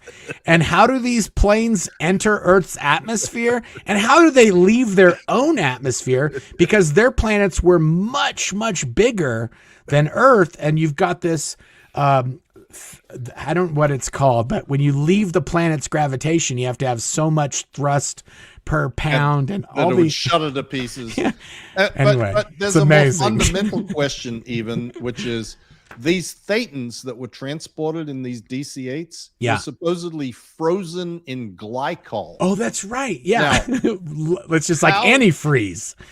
How you freeze a Thetan that has no mass, no wavelength, and no location is never been explained. Yeah, and also, how do you transport them? These aren't like leftovers. They can't thaw out on the way. Do you have, like, also, how many Tupperware containers are you buying over there, Lord Xenu, to put all these Thetans into individual Tupperwares? Are they those Tupperwares that, you get for your kid and you can throw away? Or are those nice ones that you can wash and reuse? I mean, oh my God. So many questions. So many questions. And what about the volcanoes that didn't exist? That's right. When they brought them here, those volcanoes weren't there. So what volcanoes did they dump? There's so many holes in this story because it's made up. It's not real.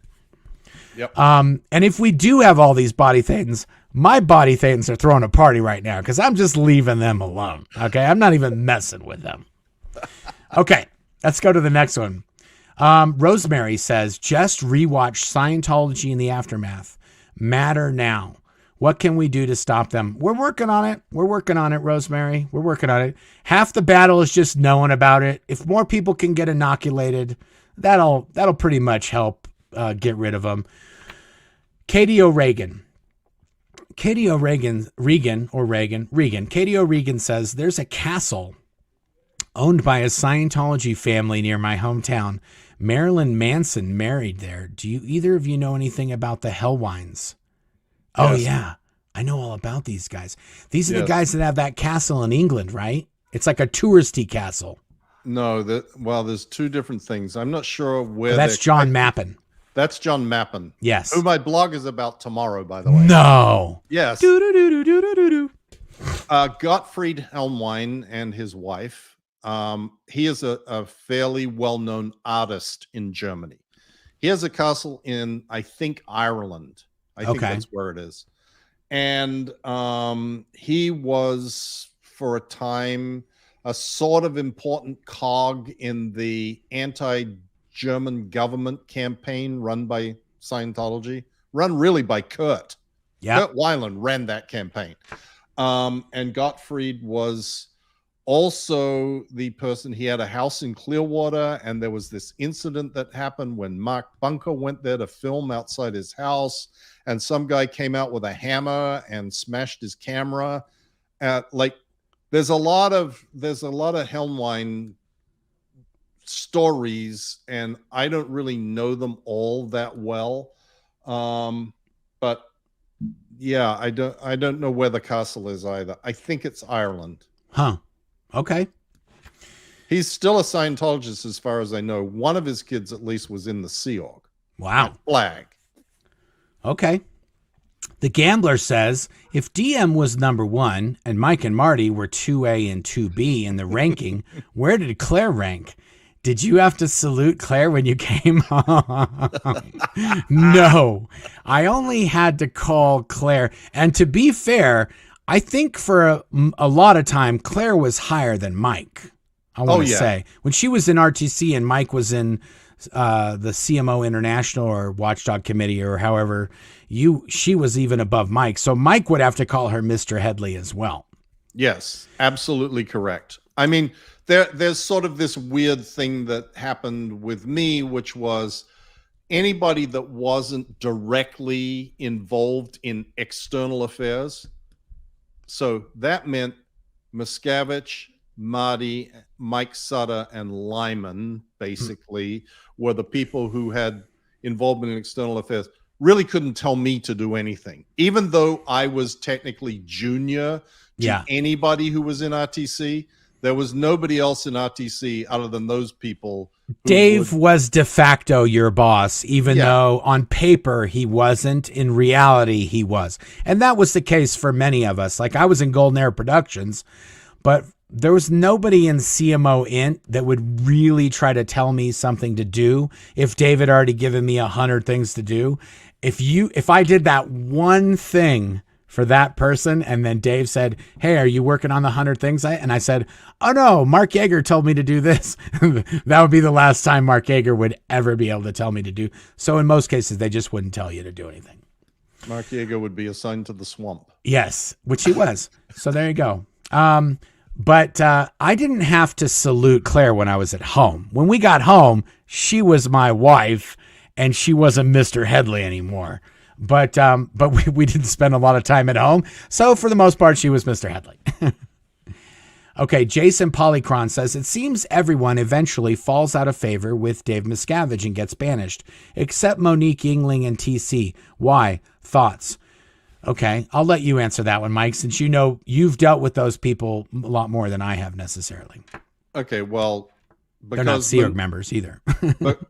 because Monique has been trusted to do a lot of the more sensitive things for Mr. Mickey Witz over a couple of decades. Well, also, to be fair, she's being paid millions of dollars to do so. Correct. Yeah. But there's a lot of people who've been paid a lot of money, but that doesn't necessarily keep them in favor. She has been in like his sort of consigliere for at least 20 years, maybe longer, maybe 30 years. But she knows a lot of secrets, and she knows a lot of things that he wouldn't ever want her talking about. Yep. And Tom Cruise, like it or not, is still a hugely influential person in Hollywood. And if Tom Cruise, for some reason, became a complete non-entity in Hollywood, you know, like every movie the next 5 movies he does gross a total of $1 million, then he'll be dropped like a hot potato because he has no use anymore. But he still has use. He still has influence. He still is the most important person in the world of Paramount Pictures. And Paramount owns CBS and owns Simon and Schuster, my book publisher. And like, there is a lot that Tom Cruise still has to potentially offer David Miscavige. So that's why he hasn't been thrown under the bus. You don't see many people surviving. Only those that he thinks can still give him something that he needs. They are the ones that continue to survive. That's exactly right. Good answer. Okay, Ken's channel. He says, Scientology questions on Cura. The Scientologists give predictable nonsense answers.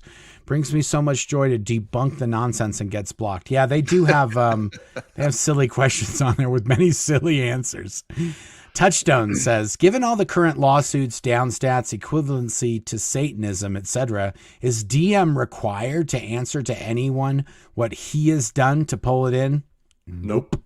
That's not a thing. Just like Hubbard wasn't. Yeah, they're above reproach and they can just do whatever they want. And, you know, that's a good point I was thinking about the other day. Dave Miscavige is driving Scientology into the rocks. Yes. And Scientologists are gung ho about him doing it. And it's kind of like if we got rid of Dave, it is very possible that it wouldn't hit the rocks. I mean, I think eventually they're going to hit the rocks no matter what. But to be honest, I think David Miscavige is speeding up the process in my heart of hearts. Right. I agree. He's really doing, he just doesn't act rationally, and he is someone's going to say something about this. I'll just put it up. Have either of you, Daniel says, have either of you taken Bob Hare's psychopath test for David Miscavige? I haven't, but there is a book. I don't remember the author's name, but it's called The Sociopath Next Door. Martha Stout. That's right, Martha Stout. If anybody hasn't read that book and you want to know what's the makeup of David Miscavige, that book describes him. It's almost as if she wrote the book about him. That's how insanely accurate it is, that you can't read that book and know David Miscavige and not assume that the book was about him. Exactly. It's crazy. It's kind of really weird, the things he does. And if you read that book, it's kind of eerie how she could get it so just like bullseye every time. I know. Ken's channel says, Mark isn't giving Mike a sec check. He's giving him a grammar spell check. Oh, because, I don't. That's no hit against Mike. You'll see in these documents, and I will tell you right now, Mike sent one of these documents to Dave, and he left like a silly date thing on there. And the whole front part of the document is Dave giving Mike shit about how he doesn't know what date it is. Hi, Mark and Mike. Mike, back in your WDC OSA days, could you ever fathom in 2003 you'd be hosting a weekly show on the internet with BFG himself? Nope. No, that's not a future any of us could have foreseen. But by the way, I did get a lot of shit because I said that BFG was Marc Headley, and I got absolutely trashed by Miscavige. When BFG was first coming out and doing all this stuff. Well, because let's just say, let's just state the facts as they are. The internet had a lot of people posting stuff, and it was just like, same old, little bit of noise here. But when BFG showed up, it was like, oh my God, we've got a problem here. This person is posting int-based stuff that's happening, and not nonsense, 100% fact. And it was making everybody lose their mind. And the media is getting this shit. Yeah. Yeah, I was like, I had St. Pete Times, Life and Style, Star Magazine, In Touch. I had all Dateline, CBS, NBC. I had all these people like, feed us. Okay, here's from Jeff Hawkins. Hey, Jeff. Dave was always about power. Having every submission come to him was a power move. If he just approved things that would not be a power move, ignoring or disapproving every submission, power move. You know what, Jeff? I can't disagree. That is exactly what was happening. David, when Mike says every submission and we have these piles, I think it measured like, if you a submission would normally be like a bunch of legal size manila folders with papers and videos and cassettes or DVDs inside it, and it'd all be rubber banded together. And I think at one point it was measured, it was like 90 feet if each one of them was stacked on top of each other, these proposal submissions. There was 90 feet worth of submissions that Dave had that he had not yet looked at. Yep. Okay. Oh, Jacob Harkey. Jacob Harkey's the one that did that video where he went into the org and with the bobblehead. Yeah. So good. Jacob Harkey. So you mentioned recently that History of Man was Hubbard's craziest work. How did this book register with you when you were in? It was crazy when we were in too. Well, it was, but it was, you took all these things as this is part of the research track of Ron. This was him discovering things and making that known to the world, and later discoveries superseded earlier one. Like everything, there's always an explanation for why the crazy is crazy, and a lot of it is, well, that was what he found out about then, but then a greater understanding dawned upon him, and so it was fucking nuts. It is fucking nuts. The whole book is fucking nuts. I mean, it's just lunatic asylum material, and yet it is still, if you ask a Scientologist today, they'll tell you, in fact, for OT8, History of Man is the required reading for people doing OT8. Yes, I remember that now. And it's just to make it like, okay, you're getting some real serious shit now. You're getting the real stuff here. Okay. By the time you get to OT8, it's probably maybe even more sane than the book was. So it's kind of like, you're like, oh yeah, I can totally see that. Okay, yep. That's a good answer. Rocky Road. Hey, Osa, how did DM handle the Golden Globes comment? Was that a small number of detractors? ? You know what though? Let's table that. So, this comedian, he makes a funny joke on the Golden Globes about, Tom to return these awards. Maybe we could trade him for Shelley Miscavige. They genuinely, Osa would have had to find out who this guy is and what connections he had to other people that may not have been in Scientology, and how did he get that story. And there was probably legitimately an investigation done to find out how that transpired and who has a line to this guy so we can ask him, even though he's a comedian. He reads the internet and he made a funny joke. Right. That's that's the end of the story. That was no joke in the world of Scientology. Oh that was serious. That was a South Park moment. Really, really.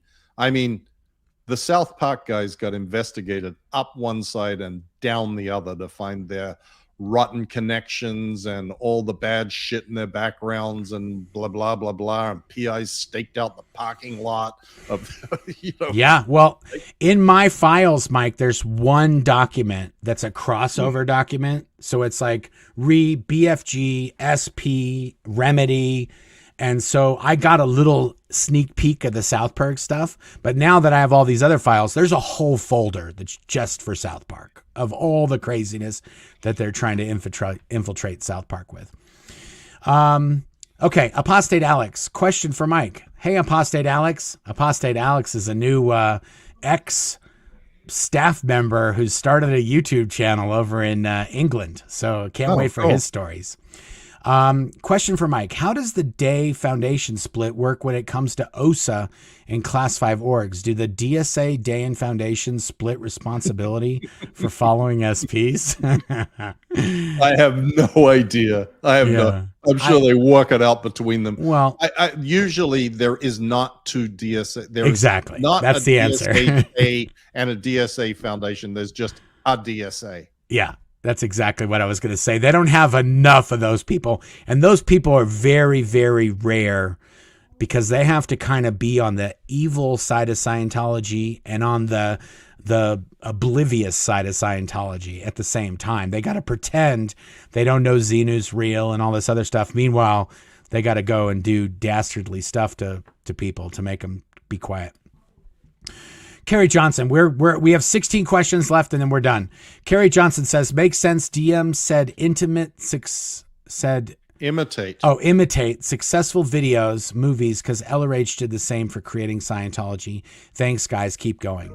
Yeah. And by the way, when we were shooting these films and we had to use an Art Series 8, we were told that one of those Art Series 8 had to be films that L. Ron Hubbard had shot. But L. Ron Hubbard's films that he shot, they were so bad. They were, I don't even know if there's something like that out there today. They were just horrible. You couldn't make a worse film. Like the video we're doing right now is 1,000 times better than anything that LRH had ever produced in his entire life. Right. Right now. Me time DYI with Erica. I was a JW growing up, a Jehovah's Witness, a Mormon in late teens and early 20s. I thought they were crazy, loving what you're doing. Well, thank you. We do hear that a lot, that there are other people that have escaped from other cults and other groups. And in some way, this is a therapeutical thing for them because they've experienced similar things. And I think I realized for myself, I realized what's valuable is that in a lot of these groups, they tell you that you're crazy for questioning their craziness. And when you get away from that group, you still kind of that, oh, you're crazy. It lingers. And then when you hear other people talking about similar crazy stuff and that those people told us we were crazy, then you go like, oh, I'm not the crazy one. They're the crazy ones. Yep. So yes, everybody's crazy and relatively to other people who aren't crazy, but we're not as crazy as some of the stuff they're doing in Scientology. I guarantee you. Jason Polychron says WOG, a derogatory U.S. Navy term for person not crossed the equator. Another Navy item pirated by LRH. Navy WOG Day on Google Images. Oh, okay. Yes, they did. I know that it was a Navy term, but it also I think in UK and Australia, it's actually like it's very common usage there. But super offensive. British, yes, absolutely. Like you couldn't say it publicly. People would be like, "Hey, what's wrong with you?" Right. It was a British Empire term that was used in India and Pakistan when the Brits ruled that part of the world, and all the brown people were the wogs. Yeah. So and Scientology uses it to this day as a normal term. Kerry Johnson, Aaron teases you guys for catchphrases. He uses interesting and 100%. Love you all. Keep up the great work. Thank you all. Oh, okay, I didn't know that. Remember that. I got to remember that too. Yeah. We have to be, what does he say? Oh, I grew up in a cult. What do I know? What do I know? In a cult. Terry Perry, I was wondering if you knew about the Saturday Night Live episode about Scientology. Did they go after them too? Probably. That poor girl that works for, which I don't think she was on the cast when they did that neurotology video. No, she was not. They're probably looking to her to kind of curtail any future Scientology nonsense. But I think if Saturday Night Live's going to do Scientology, they're going to do Scientology. That poor girl, what's her name? Chloe Feynman. Chloe's got no chance to stop whatever's going to be going down. Misty, if you could show an old-time dedicated Scientologist if they would watch one video interview, show or documentary on the corrupt dealings of Scientology, which one would it be? Going Clear. Yeah, Going Clear. The film Going Clear by Alex Gibney and Lawrence Wright would be a really good one because it's really, they do a lot of, they kind of hit a whole different bunch of people. Like they get a very good cross section of different Scientologists, including a celebrity and a Sea Org member and a journalist and Mike, a super high executive. And they all kind of agree on the craziness that is Scientology. And also they show them how it's a prison of belief. It's not a physical prison. It's a prison of belief. Right. Plus, I agree. It also undoes a lot of the Hubbard mystique. Yes, that's right. Oh, they also particularly because of Sarah. Yes, who that's is exactly featured in that and has not really been featured anywhere. But her story of her marriage to Hubbard is shocking. Yes. Okay, Mystic Wolf says, recovery from surgery, and I've read your book, Mark, and I've started reading Mike's. It's mind-blowing and fascinating. You both are awesome. Missing Aaron. Aaron will be back. Thank you for the comment. You could, if you would have edited it on that other part and not said that missing Aaron, you should have started with the missing Aaron. Okay. No, Aaron will be back. Aaron's on a plane right now, so we can run amok and do whatever we want. Flat Pack. Mark made me understand when he said, don't try to make sense of Scientology because it doesn't. Thanks, Mark. Yeah, that is the best advice. There's Right. a lot of people out there that are trying to decipher and understand this. That's a losing game. Superb Owl. Kansas City or Philly? Kansas City. Whoa.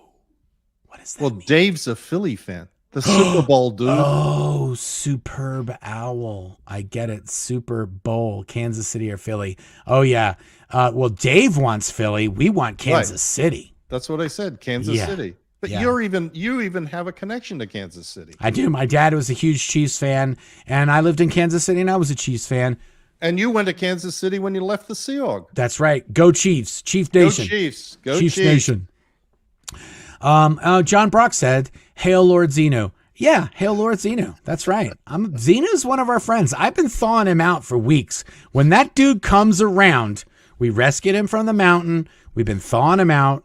We're going to try to get him to come back like they did in Encino Man. Anyway, yeah. Love Food Kitchen. I enjoy that Mark's wearing his glasses and still can't ever read the comments and names. Of course, Claire highlighted this. Claire Headley on Scientology. Get him an eye test or just get him to pay more attention. So now that you want to go behind the curtain, when I put the comment up, it's tiny in this little teeny screen I have. And instead of trying to read that, I'm now just reading it in this big box that I have. So thank you for pointing that out. And now I will read the big box and I won't look at the camera or the screen. John Brock again. A former SO relative has only good things to say about Mike. Oh, well, there you go. That's nice. You're on their radar now, John. That might not have been the best thing for you to say. They're going to try to figure. Scientology has endless amounts of time to do meaningless things like find out who John Brock's relative that used to be in the Sea Org, that used to be, yeah. Susan Chambly. Question, Mike, do you still have scars on your knees from crawling on those damn floors? Yeah, they're less prominent than they used to be, but yeah, you can still find them if you look hard. You know, I have so many scars all over my body from climbing in attics at the base and doing wiring and cable pulls. And well, that doesn't count. It counts. I look like I was in some kind of. I was like I was a cutter, like I cut myself or something. I just got just in the middle of my arm, just a slice, and then there's a slice up here and there's a slice over here, and it's mainly from digging in attics and doing silly things at the end base. What's your best funny DM stories for OSA peeps? What's your best funny DM stories for OSA peeps? Mike, you got any really good quick ones that are fun? I can't think of any quick ones. I told my golf one the other day. Yeah, that was a good one. That was a good one. Oh, we got to think about that. Yeah, we're gonna have to get back to. Just so you know, we used to go play cards in the officers' lounge. Okay, here we go. Pinochle. Yes. He would go through phases of which card game was now the thing, or chess. Then he'd start playing chess, and then it would be something else. But I remember playing Pinochle up there, and he cheated like a motherfucker. Yeah. Every game he cheated. And you couldn't call him out on it. And if he was losing, he'd just grab your cards and look at your cards and go, oh, okay, I get it. That totally makes sense. Okay. I'm trying to get through these questions, so I want to, we're down to the last three. I kind of hijack Mike when we do these. I say, we'll do it for 45 minutes. And then, 2 hours later, Mike's like, I got to go to bed. It's 2 hours. He's 2 hours ahead of me. Matt's caustic comments. Sorry that you couldn't show my COS parody music video tonight. Hope you'll find it worth the wait. Thanks for all you do, Claire, Mike, and Aaron. Well, you know what, Mike or Matt? I did put a link to it in the video description. And I will say, if somebody wants to watch a funny video, this guy put one together. It's in the comments. Let me just make sure it is in the comments before I say it is in the comments. It's not in the comments, but I'll put it in the comments. I'll put it in the description, actually, of the video. And the only reason I didn't want to show it is because he kind of ripped off a Depeche Mode song, and that is sacrilege to me. So I didn't want to link it or put it in my video, but I'll put a link to it in the description so you can see his funny video. It's up on YouTube, and it is funny. I did like it. The end is the best part to me. The very last shot I find immensely hilarious. So make sure you check that out. Okay, and then Debbie Johnson's got a super sticker. Okay, thank you guys. That was we managed to get through all the questions that Claire starred. I managed to get through all of those. If you guys, like I said, if you want to get a copy of Mike's book, A Billion Years, there's signed copies that are going to be on the SP shop. And when those sell out, they're never going to be on the SP shop ever again. This is the last time we're going to have them. It's a lot of stuff for us to move these books all around the United States to get them to us to be able to fulfill them and get Mike to sign them. And so from now on, if Mike wants to do signed copies, that's going to be on him.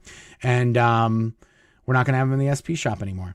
If you guys, I just do this every night. Somebody says I should do an ad. Maybe I should. I don't know. Sometimes when I watch people's things and they have they have an ad inside their video, I'm like, you couldn't have just read that for us?